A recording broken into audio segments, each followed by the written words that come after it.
Don't Starve Together has gone and gotten itself a teensy tiny makeover, everyone. But even considering its small size, this quality of life update gives us much to discuss. From a fresh look to the menus themselves, to the addition of new options within said menus, from minuscule tweaks to a handful of items, to changes that will completely change certain aspects of the game. There's just a lot in a small package. So, let's break it down. And we will begin with the fun stuff, like with the addition of a new login bonus, as well as other rewards waiting for and accessible to all players. The login bonus is that of the Hunter's Pickaxe, and the theme of it, and maybe even the theme of another tool that's coming soon, may seem random, but I have a feeling that the new character, Walter, has something to do with it. The pickaxe, though, looks rather nice in my opinion. It appears hefty and thrown together, but still nice and solid regardless. Plus, it actually looks like a flint tool to boot.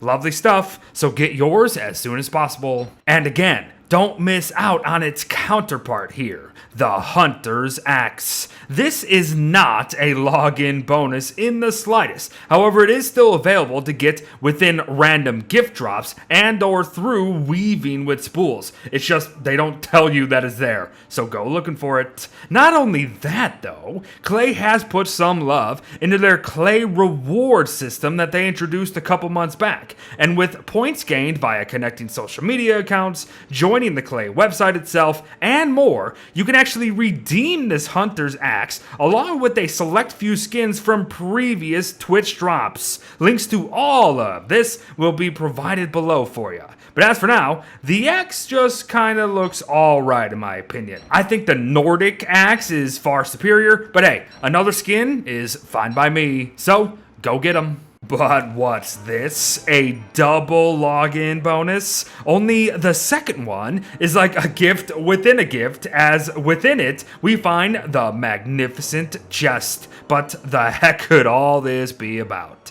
Well, my friends, the magnificent chest is full of magnificent beards. Clay has gone and revamped Wilson's mug with 6 new doos for his chin, corresponding to their specific skins, obviously. And on top of this, there is a brand spanking new entire menu within the curio cabinet dedicated solely to Wilson's hairy face. Just beautiful and kind of hilarious. This is definitely one of them quality of life updates that is just enough to feel significant, and yet it's probably just gonna go unnoticed from here on out. Know what won't go unnoticed though? The new item collection screen. I love this change, as we can now see all 17 survivors at one time, and whichever outfits we happen to be using with them at any given time. This is a change that never once even crossed my mind, yet here it is being awesome and greatly appreciated. Oh, and those who have them will also perform their in-game idle animations too, which is just lovely. But before we move on to even more great changes and additions, let us briefly mention how now we can tell the game to unravel all duplicates had for any one item instead of having to unravel multiple one at a time. Sadly, this is on an item-to-item basis and not just all duplicates that you have, but still, these little things are exactly what these quality of life updates are all about. But this is where the fun begins. We have a new option on the main menu,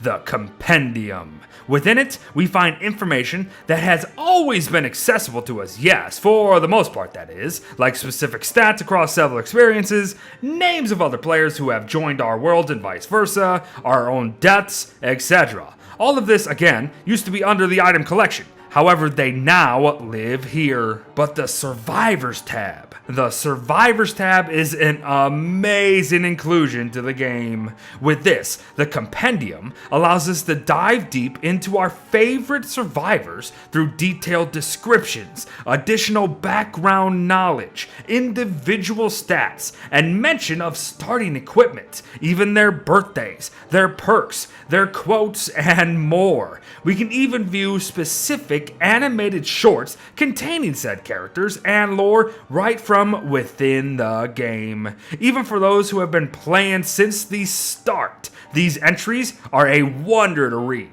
So do yourself a favor and do so. And in a similar, albeit streamlined fashion, the character select screen now further details our survivors by providing information on their specific stats and what they bring to the constant from the get-go. Plus, there is a small mention of just how difficult a survivor may be to play. However, having reviewed all of them myself, I truly believe that the feature not only is completely meaningless, even to new players, but also just horribly misleading. But I don't know, perhaps it's just me. Why not give them a look and tell me what you think? And yes, I get it, they're trying to say this game is hard, but still, again, kinda misleading. However, keen eyes may have noticed something. These entries also include mention of a survivor's favorite food. And this is not just something fun added to the game. Survivors now gain more hunger from eating their favorite foods than they would otherwise. For example, Wilson loves bacon and eggs, which is a food that normally grants 75 hunger, only for Wilson, that climbs to 90 overall.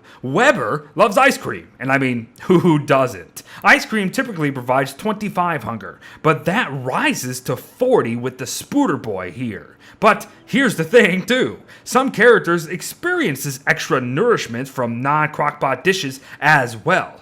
Wormwood allows cooked bananas to go from 12.5 hunger to 27.5 overall. And finally, Wolfgang can munch a roasted potato for 40 hunger over the usual 25. And keen minds would have noticed a pattern already. It's an increase of 15 points each time when the food is a favorite food. And every single survivor has one. So go find out who likes munching what and take advantage of such a small yet game-changing mechanic. Know what still isn't game-changing though? Even after 2 tweaks to both its use and craft, the Insulated Pack. The Insulated Pack has gone and gotten its crafting recipe altered.